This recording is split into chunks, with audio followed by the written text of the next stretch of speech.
Takriban ya tani milioni 400 ya plastiki huzalishwa kila mwaka, na takriban ya tani milioni 11 huishia kwenye ziwa, bahari na mito. Taarifa za hivi karibuni zilizotolewa na NEMEC, National Management Environmental Consultants, zinasema kuwa Tanzania imekuwa katika hali ngumu ya kuhifadhi mazingira kwa sababu ya kukata miti na uchafuzi wa mito, bahari na ziwa. Leo ikiwa ni tarehe 5 ya siku ya kuadhimisha siku ya kutunza mazingira duniani, nimekuja kuzungumza na vijana na kuona namna ambavyo wanaweza kuchangia katika utunzaji wa mazingira. Leo tarehe 5 mwezi wa 6 ni maadhimisho ya utunzaji mazingira duniani kote, na leo nipo kuongea na vijana ni namna gani wanaweza kuchangia katika utunzaji wa mazingira. Haya ndiyo maoni yao. Mazingira yanatusaidia kuonyesha taswira ya jamii yetu. Kama unavyojua kwenye kurenki nchi, kuna nchi ambazo zinasemekana ndo safi zaidi duniani na kuna zile nchi ambazo zinasemekana kwamba ni nchi chafu duniani. Kwa hiyo kupitia utunzaji wa mazingira, sisi wenyewe kama jamii inatubusti katika kujulikana huko katika mataifa mengine.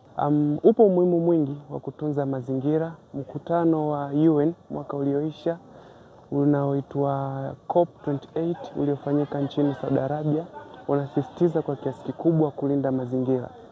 Dunia inakumbana na changamoto ya kuhitaji maximum energy lakini kukiwa na minimum emissions. Sasa katika siku hii ya mazingira inasisitizwa kutunza mazingira, kila mmoja awajibike. Utunzaji wa mazingira itatuepusha mmomonyoko wa udongo. Ninazungumzia kwamba ukataji wa miti, kwa sababu mtu anapokata miti, lile eneo ambapo amekuwa amekata miti bila kureplace nyingine, kunakuwa na mmomonyoko wa udongo. Cha pili, itatuepusha kuwaua viumbe hai wakiwemo digidigi, sungura ambao wanapenda kuishi maeneo kuna misitu au pori. Unaona? Kwa hiyo tunapokuwa tunakata miti, wale viumbe wanakuwa tunakuwa tunawaua. Unaona? Kutunza mazingira pia itatuepusha kuepukana na magonjwa kama kolera, nazungumzia kipindupindu. Kwa sababu kuna maeneo ukipita unakuta wametupa takataka kama nyanya, kuna dagaa, mauchafu mbalimbali. Sasa alafu mvua mfano ikanyesha, ile kitu kinachotengenezwa pale wanakuwa wanatengeneza ni kama uchafu fulani hivi, unakuwa na harufu ambayo inaweza kapelekea kulipuka kwa inalipuka na kusababisha magonjwa kama kipindupindu. Unaona?